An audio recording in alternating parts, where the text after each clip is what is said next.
नमस्कार प्रेक्षकांनो, आजच्या एपिसोडमध्ये इथे आता भूमी अपूर्वाला म्हणत असते की अपूर्वा, खरंच मला तुझं आश्चर्य वाटतं. म्हणजे तू या घरची सून आहेस, पण तरीसुद्धा या घरातल्या लोकांबद्दल तू वाईट विचार करतेस, त्यांना वाईट साईड बोलतेस. या घरची तू सून असूनसुद्धा आम्हाला जेलमध्ये पाठवण्याच्या गोष्टी करतेस. म्हणजे कसं आहे ना, तुला कुटुंब नव्हतं ना गं, त्यामुळे फॅमिली व्हॅल्यूज काय असतात हेच तुला माहिती नाही आहे. पण एक गोष्ट लक्षात ठेव, या घरची धाकटी सून म्हणून मी तुला सर्व मानपान देईन. पण जर तू या घरातल्या लोकांच्या वाईटावरती उठलीस ना, तर मात्र मी तुला कधीच माफ करणार नाही. कळलं तुला? तेव्हा प्रेक्षकांनो, भूमी म्हणत असते, तुला कुटुंब नाही आहे ना, म्हणून तू या कुटुंबाच्या वाईटावरती उठलीस, हे तुझ्याकडे बघून स्पष्टपणे दिसतं मला. तेव्हा इथे रागिणीला भूमीच्या बोलण्याचा खूपच जास्त राग आलेला असतो आणि ती भूमीकडे रागाने बघत असते. भूमीने तिला स्पष्टपणे सांगितलेलं असतं की तुला मानपण दिला जाईल, पण जर वाईट विचार केलास तर मात्र खपून घेतला जाणार नाही. तेव्हा प्रेक्षकांनो, इथे आता चव्हाण यांचा फोन अपूर्वाला आलेला असतो आणि अपूर्वाला सांगण्यात आलेलं असतं की मॅडम, आपल्याला आता सरकारकडून परवानगी मिळालेली आहे. आपण त्या जंगलाच्या ठिकाणी सर्च ऑपरेशन सुरू करू शकतो अशी परवानगी देण्यात आलेली आहे. तेव्हा इथे अपूर्वा भूमीला म्हणत असते की मिसेस भूमी महाजन, आता तुमचा वाईट काळ सुरू झालाच म्हणून समजा, कारण मला आता सर्च ऑपरेशनसाठी परवानगी मिळालेली आहे. तेव्हा प्रेक्षकांनो, इथे आता भूमी तिच्या समोर दाखवत असते की भूमीला कसलीही भीती वाटत नाही, पण मनातून भूमी पूर्णपणे खचून गेलेली असते अपूर्वाच्या ह्या तिखट बोलण्यामुळे. तर इथे प्रेक्षकांनो, आता पौर्णिमा जात असताना पौर्णिमाला फोन येतो. ती म्हणत असते, हो हो, सांगितल्याप्रमाणे मी अपूर्वाला मेसेज केलेला आहे आणि माझा अपूर्वावरती पूर्ण विश्वास आहे. तिने जे काही करणं अपेक्षित आहे ते ती सगळं करणार आणि बाकीच्या गोष्टी आपल्याला जशा हव्यात ना तशाच घडणार आहेत. पुढे जाऊन काय करायचं आहे मी ते तिथे आल्यानंतर सांगतेच तुम्हाला. पण इथे आता अपूर्वा तिच्या लेवलला सगळी कामं करणार हे मात्र नक्की. तर इथे आता पौर्णिमाच ती व्यक्ती आहे जी अपूर्वाला आकाश आणि भूमीबद्दल सतत मेसेजेस करून तिला अलर्ट करत असते आणि तिला नवनवीन आयडियाज देत असते. पण प्रेक्षकांनो, इथे आता पौर्णिमा चालली आहे संसदला आणि तिथे सुद्धा ती कुठल्या तरी महत्त्वाच्या व्यक्तीला भेटायलाच चाललेली आहे हे मात्र नक्की. तर इथे ज्या ठिकाणी आता इन्व्हेस्टिगेशन होत असतं, सर्च ऑपरेशनची जिथे आता परवानगी घेतलेली असते, त्या ठिकाणी आकाशसुद्धा आलेला असतो आणि लपून छपून बघत असतो की नेमकं त्या टाकीमध्ये अपूर्वाला आता मिळतंय तरी काय. आकाश घाबरलेला असतो. झाडाच्या आड उभा राहून बघण्याचा प्रयत्न करत असतो की सर्च ऑपरेशनच्या ठिकाणी नक्की चाललंय तरी काय. तेवढ्यातच तिथे अपूर्वासुद्धा आलेली असते आणि तिची संपूर्ण टीम त्या ठिकाणी आता जमलेली असते. तेव्हा अपूर्वा विचारत असते, काय झालं? इथे आता संशयास्पद असं काही सापडलं का तुम्हाला? तर काही सापडलेलं नाही आहे, असं सुद्धा सांगितलं जातं. तेव्हा प्रेक्षकांनो, इथे आता अपूर्वा म्हणत असते की चला आजूबाजूला शोधा, अजून काही सापडतंय का ते बघा आणि एक काम करा चव्हाण, 4 माणसं बोलवा तुमच्या मदतीला आणि हे टाकीचं जे काही झाकण आहे ना, ते सुद्धा उघडण्याचा प्रयत्न करा. त्यानंतर प्रेक्षकांनो, इथे आता चव्हाण आणि त्यांची टीम पूर्णपणे कामाला लागलेली असते. तेवढ्यातच तिथे आकाशच्या पायाला आता झाडाच्या तिथे मुंगळे असतात. ते आता त्याच्या पायाला चावलेले असतात. मुंगळे चावल्यानंतर आकाशच्या तोंडून आता आवाज बाहेर पडतो.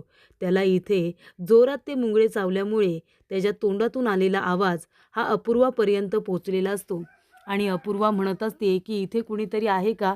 कुणीतरी लपून छपून माझं बोलणं ऐकतंय? कुणीतरी आमच्यावरती लक्ष ठेवून आहे का? ती आता आजूबाजूला बघत असते. झाडाच्या मागे आता आकाश एका कोपऱ्यामध्ये लपून बसलेला असतो आणि अपूर्वा त्याचा आवाज नक्की आला तरी कुठून ते शोधत त्या ठिकाणी आता जाण्याचा प्रयत्न करत असते. तेव्हा प्रेक्षकांनो, आकाश घाबरलेला असतो. तो लपूनच बसलेला असतो. तेव्हा प्रेक्षकांनो, भूमीसुद्धा घरी आकाशच्या फोनची वाट बघत असते. ती म्हणत असते की हा आकाश पण ना मला फोन का करत नाही आहे? तिथे नक्की काय चाललंय? तिथे नक्की कुणाचा सांगाडा भेटला असेल हे मला कळायलाच हवं. तेव्हा प्रेक्षकांनो, आता इथे अपूर्वा आकाशला बघण्यासाठी त्या ठिकाणी येणारच असते. पण इथे आता अपूर्वाला तिथे नेमका आवाज दिला जातो. इथे आता भूमी विचार करत असते की अपूर्वाला रागिनी आत्यांचा सांगाडा भेटला असेल का? त्या टाकीमध्ये नक्की सांगाडा असेल का, की उगाचच आम्ही दोघेजण घाबरतोय? हे देवा योगेश्वरी, काहीही झालं तरीसुद्धा त्या अपूर्वाला तिथे काहीसुद्धा सापडता कामा नये, काही सापडायला नको तिला. तेव्हा प्रेक्षकांनो, इथे आता हवालदार चव्हाण आणि त्यांची टीम टाकीचं झाकण काढण्याचा प्रयत्न करत असते. पण ते झाकण आता गच्च असल्यामुळे ते काही निघत नसतं. तेव्हा प्रेक्षकांनो, इथे आता भूमी घाबरलेली असताना मानसी तिथे येत त्यांनी म्हणते, "काय गं ताई, काय झालं? कसला विचार करतेस?" तेव्हा भूमीला आठवत असतं, इथे अपूर्वाने सरकारकडून सर्च ऑपरेशनची परवानगी मागण्यासाठी चव्हाणला सांगितलेलं असतं आणि तेव्हा इथे भूमी घाबरलेली असते.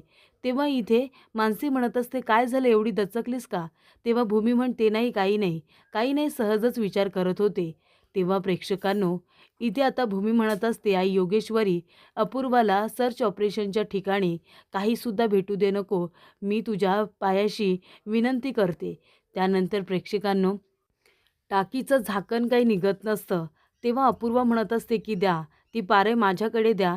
आणि इथे अपूर्वाने पारे हातामध्ये घेतलेली असते आणि ती स्वतः आता ते टाकीचं झाकण उघडण्याचा प्रयत्न करणार असते. कारण का प्रेक्षकांनो, तिला इथे आता संशय आलेला असतो, की कुणीतरी आपल्यावरती लक्ष ठेवून आहे. कुणीतरी अशी व्यक्ती आहे, जी इथे आता आलेली असून लपून बसली. कारण तिला आवाज तर नक्कीच आलेला असतो आणि म्हणूनच इथे अपूर्वाला वेळ वाया घालवायचा नसतो. लवकरात लवकर इन्व्हेस्टिगेशन करून तिला आता रिझल्ट हवा असतो. रागिनी पटवर्धन देश सोडून गेलेली नाहीये, ती जिवंतच आहे. पण नक्कीच काहीतरी 7 वर्षांपूर्वी असं घडलंय जे कुणालाही माहिती नाहीये. आणि इथे अपूर्वाचा संशय मात्र आकाश आणि भूमी या दोघांवरती आलेला असतो. आणि तेव्हा इथे अपूर्वा म्हणते, "काही झालं तरी या दोघांना मी सोडणार नाही. आज इथे आकाशचा मी निकाल लावणारच." असं इकडे अपूर्वाचं म्हणणं असतं. तेव्हा प्रेक्षकांनो, अपूर्वा इथे जोरजोरात टाकी आता उघडण्याचा प्रयत्न करत असते आणि तेवढ्यातच टाकीचं झाकण उघडलेलं असतं. तेव्हा अपूर्वा एका माणसाला म्हणते, "चला, उतरा तुम्ही आतमध्ये आणि बघा आतमध्ये काय काय आहे ते." तेव्हा प्रेक्षकांनो, इथे आता तो माणूस टाकीमध्ये उतरलेला असतो आणि तेव्हा प्रेक्षकांनो, इथे सगळेजण आता वाट बघत असतात, की नक्की आतमध्ये असणार तरी काय? कारण का खूपच जास्त वास येत असतो. सगळेजण आपल्या तोंडावरती हात घेत असतात आणि तेव्हा प्रेक्षकांनो, इथे आता एक माणूस म्हणत असतो, की "मॅडम, हे बघा इकडे, याच्यामध्ये तर सापळा आहे." तेव्हा प्रेक्षकांनो, सापळा आहे असं नाव कळल्यानंतर इथे आकाश टेन्शनमध्ये आलेला असतो. इथे आता सापळा बाहेर काढल्यानंतर अपूर्वाला तर फार आनंद झालेला असतो. अपूर्वा म्हणत असते, की "बघितलंत ना, 7 वर्षांपूर्वी रागिनी पटवर्धन परदेशात गेले या गोष्टीवरती मला संशय होताच. माझा विश्वासच बसत नव्हता, की ती परदेशात गेले म्हणून." तेव्हा प्रेक्षकांनो, आता इथे सापळा सापडलेला आहे आणि तो रागिनी पटवर्धनचा आहे असं म्हटल्यानंतर इथे आता सगळ्यात जास्त जर कोण घाबरला असेल तर तो आकाश असतो. आकाश खूपच जास्त घाबरलेला असतो, की इथे आता रागिनी आत्याचा सापळा सापडला. आता आमचं काही खरं नाही आहे. जर आता हा रागिनी आत्याचाच सापळा असेल तर ही अपूर्वा मला सोडणार नाही. तेव्हा प्रेक्षकांनो, आकाश आता घाईघाईने तिथे आलेला असतो. इथे आता अपूर्वाने सांगितलेलं असतं, की हा जो सापळा आहे तो अपूर्वा म्हणत असते, की रागिनी पटवर्धनचा आहे. फक्त आपल्याला हे पुराव्यांनी सिद्ध करावं लागणार आहे. तेव्हा प्रेक्षकांनो, इथे आता आकाश घरी आलेला असतो. तेव्हा भूमी म्हणत असते, की "आकाश, काय झालं सांग ना? तिथे काही सापडलं का? हे बघ, जे काही असेल ते मला सांग." तेव्हा आकाश आता पाणी वगैरे पितो आणि म्हणत असतो, की "भूमी, आता आपलं काही खरं नाही आहे भूमी. अगं, त्या सर्च ऑपरेशनच्या ठिकाणी त्या टाकीमध्ये रागिनी आत्याचा सापळा सापडला." तेव्हा प्रेक्षकांनो, इथे आता भूमीसुद्धा खूपच जास्त घाबरलेली असते. तर अपूर्वाला आठवत असतं, की त्याच ठिकाणी आकाश आलेला असतो आणि तो त्या टाकीच्या ठिकाणी सुद्धा गेलेला असतो. तेव्हा इथे अपूर्वा म्हणत असते, की "मला माहिती होतं रागिनी पटवर्धन परदेशात नाही गेले आणि या सगळ्याशी कुठे ना कुठेतरी आकाश महाजन यांचा संबंध आहेच. आता हा सापळा रागिनी पटवर्धनचाच आहे, हे आपण कसं काय सिद्ध करायचं?" तेव्हा इथे चव्हाण म्हणत असतात, की "मॅडम, हा सापळा रागिनी पटवर्धनचा आहे, हे सिद्ध कसं करणार तुम्ही?" तेव्हा इथे अपूर्वा म्हणते, "आहे, माझ्याकडे एक आयडिया आहे आणि त्यानुसारच आपण हा आता सापळा टेस्ट करणार आहोत." तेव्हा इथे अपूर्वा आणि हवालदार चव्हाण आता इथे पोलीस स्टेशनला आलेले असतात आणि तेव्हा इथे अपूर्वा म्हणत असते, काय झालं, सापळा टेस्टिंगला दिला का? तेव्हा चव्हाण म्हणतात की तुम्ही सांगितल्याप्रमाणे सापळा फॉरेन्सिक लॅबला पाठवून दिलेला आहे. पण मॅडम, आता तुम्ही सिद्ध कसं करणार की ती रागिनी पटवर्धन आहे? तेव्हा अपूर्वा म्हणत असते की हे बघा, आता रागिनी पटवर्धन आणि तिचा मुलगा कोण आहे, अथर्व. तर आपण आता रागिनी पटवर्धनची DNA टेस्ट करायची आणि म्हणूनच आपल्याला अथर्वचे DNA सॅम्पलसुद्धा लागणार आहेत. कारण तो सापळा रागिनी पटवर्धनचाच आहे हे जर सिद्ध करायचं असेल तर तिच्या रक्तगटाचा आणि तिचा सख्खा मुलगा म्हणजे अथर्वच आहे. त्यामुळे आपण अथर्वचे सॅम्पल घ्यायचे आणि रागिनी पटवर्धन यांच्याबरोबर DNA टेस्ट करायची. जर त्याच्याबरोबर रागिनीची DNA टेस्ट मॅच झाली तर याचा अर्थ तो सापळा रागिनी पटवर्धनचाच आहे हे सिद्ध होईल, कळलं का? तेव्हा प्रेक्षकांनो, इथे आता अपूर्वा म्हणत असते की चला, आपल्याला लवकरात लवकर इथे अथर्वचे DNA सॅम्पल मिळवावे लागणार आहेत. तेव्हा प्रेक्षकांनो, इथे आता अपूर्वाने बोर्डवरती रागिनी, आकाश, टाकी आणि मेघ अशी नावं लिहिलेली असतात.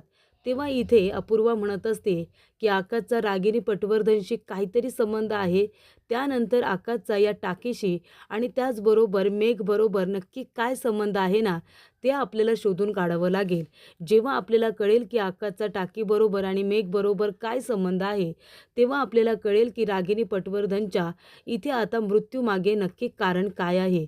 तेव्हा आपल्याला खरा गुन्हेगार लवकरात लवकर पकडता येईल, कळलं तुम्हाला? तेव्हा प्रेक्षकांनो, इथे आता अपूर्वा म्हणत असते की माझं जे लॅबचे इन्चार्ज आहेत ना, त्यांच्याबरोबर बोलणं झालं आहे. मी त्यांना सांगितलं आहे की DNA सॅम्पल मी आत्ता तुमच्याकडे पाठवणार आहे DNA टेस्टसाठी. तुम्ही मला आज संध्याकाळपर्यंत रिपोर्ट द्यायचा आहे, असं मी त्यांना सांगितलं आहे. त्यामुळे आपल्याला आजच्या आज रिपोर्ट मिळणार हे नक्की. तुम्ही एक काम करा चव्हाण, तुम्ही आता जा फॉरेन्सिक लॅबला आणि त्याचबरोबर तुम्ही 2 तासांनी माझ्या घराच्या बाहेर तुम्ही भेटा. मी काहीही करून इथे अथर्वचे DNA सॅम्पल मिळवेन आणि ते मी तुम्हाला देईन. मग तुम्ही ते घेऊन लॅबमध्ये जायचं आणि अथर्वच्या DNA सॅम्पलची आणि इथे रागिनी पटवर्धनच्या सॅम्पलची DNA टेस्ट होणार. तेव्हाच आपल्याला कळेल की तो सापळा रागिनीचा आहे की नाही ते.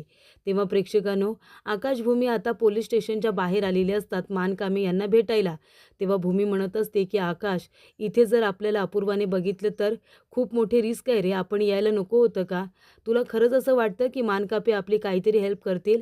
मला खरंच असं नाही वाटत. रागिनीच्या सापळ्याबद्दल माहिती काढण्यासाठी इथे अपूर्वा खूपच जास्त एक्सायटेड आहे. ती म्हणत असते, एकदा का तो सांगाडा रागिनीचा हे समजलं की आकाश, तुझ्या घराची शांतता मी भंग करणार म्हणजे करणारच. तेव्हा प्रेक्षकांनो, इथे आता मानकामे आलेले असतात. तेव्हा आकाश येतो आणि म्हणतो, साहेब 1 मिनटं थांबा ना. अहो, मी कधीपासून तुम्हाला फोन करतोय, तुम्ही आमचा फोनच उचलत नाही. तेव्हा इथे मानकापे म्हणतात, हो का? नाही, मगाशी मोठ्या साहेबांबरोबर आम्ही मीटिंगमध्ये होतो ना, तेव्हा फोन सायलेंट केला होता आणि सायलेंटवरून काढायलाच विसरलो. बरं झालं तुम्ही बोललात, आता सायलेंटसुद्धा काढतो. आणि मानकामी म्हणत असतो की सर, तुम्ही इथे तुमच्या दोघांचं काही काम होतं का, सांगा ना. तेव्हा आकाश म्हणत असतो की आमचं तुमच्याकडे थोडं पर्सनल काम होतं, पण कसं तुम्हाला सांगू कळत नाही आहे. हे बघा सर, तुम्ही चुकीचा विचार करू नका, पण आम्हाला तुमच्या मदतीची गरज आहे. इथे दुसरं आमच्या ओळखीचं कोणीच नाही आहे. आमचा सोर्स फक्त तुम्ही आहात. म्हणून आम्हाला तुमच्याकडून एक माहिती हवी, पण आम्ही ती माहिती तुम्हाला विचारायला आलो आहे. हे प्लीज कुणाला काही कळू देऊ नका. तेव्हा इथे मानकामी म्हणत असतात की सर, नक्की काय आहे तुमचं काम ते सांगा ना, मी तुम्हाला परिपूर्ण मदत करेन. तेव्हा आकाश म्हणत असतो की मानकामे सर, इथे आता अपूर्वा मॅडम यांना एक सापळा भेटलेला आहे, एक सांगाडा सापडला आहे. तो नक्की कुणाचा आहे, काही कळलं का? तेव्हा हवालदार सर म्हणतात, हे बघा, तो रागिनी पटवर्धनचा आहे असं मॅडमचं म्हणणं आहे, पण अजून ते सिद्ध झालेलं नाही आहे. तेव्हा प्रेक्षकांनो, इथे आता आकाश म्हणत असतो, हो का? पण आता तो कुणाचा सांगाडा आहे हे कसं काय तुम्हाला कळणार? आम्हाला काही सांगाल का? हे बघा, सॉरी, आम्ही तुम्हाला ही सगळी माहिती विचारतोय, पण आमचा नाईलाज आहे. असं समजा सर की आमच्या जीवन मरणाचा प्रश्न आहे. तेव्हा आम्ही तुम्हाला इथे भेटायला आलोय आणि ही सगळी माहिती विचारतोय. तेव्हा इथे हवालदार म्हणत असतात, पण तुम्हाला हे का जाणून घ्यायचं आहे? इथे आता अपूर्वा मॅडम म्हणत होत्या की तो सापळा जर रागिनी पटवर्धन यांचा असेल तर आपल्याला पुराव्यानिशीत ते सिद्ध करावं लागणार आहे की त्या परदेशात गेल्याच नव्हत्या, इथेच त्यांचं काहीतरी बरं वाईट झालेलं आहे, असं बरंचसं काहीतरी मॅडम म्हणत होत्या आणि अजून एक महत्त्वाची गोष्ट त्या सांगत होत्या. तेव्हा प्रेक्षकांनो, मानकामे म्हणत असतात की हे बघा, तुम्ही हे सगळं मला का विचारताय हे मी तुम्हाला विचारणार नाही. पण एक गोष्ट नक्की, तुम्हाला नक्कीच ही माहिती महत्त्वाची वाटत असेल. कारण रागिनी पटवर्धन ही तुमची रिलेटिव्ह होती ना.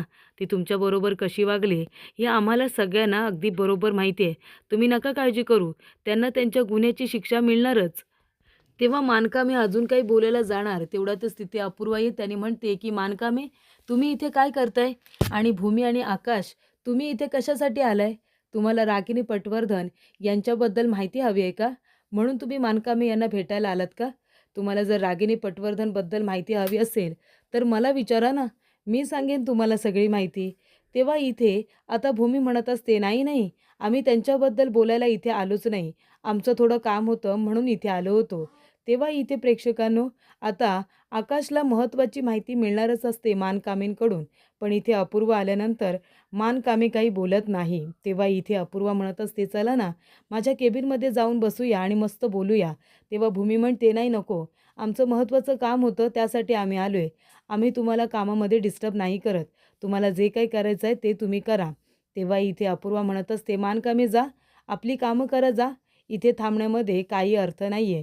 त्यानंतर प्रेक्षकांनो, पुढील भागामध्ये भूमी म्हणत असते की अपूर्वा नसती आली तर मानकामेने आपल्याला सांगितलं असतं त्या सापळ्याबद्दल. त्यानंतर प्रेक्षकांनो, इथे आता आकाश आणि भूमी यांच्या रूममध्ये अपूर्वा आलेली असते आणि ती शोधाशोध करत असते. त्यानंतर ती जाते अथर्वच्या रूममध्ये आणि तिथे शोधाशोध करत असते. तेव्हा इथे प्रेक्षकांनो, नक्की अपूर्वा इथे आता काय करते हे भूमी आकाश लांबून बघत असतात. तेव्हा मानकामेने आकाशला मेसेज केलेला असतो की इथे अपूर्वा मॅडम आता त्या सापळ्याची DNA टेस्ट करणार आहे आणि ते सुद्धा अथर्वबरोबर. ही माहिती आता आकाश आणि भूमी यांना मिळालेली असते की अथर्वची DNA टेस्ट होणार.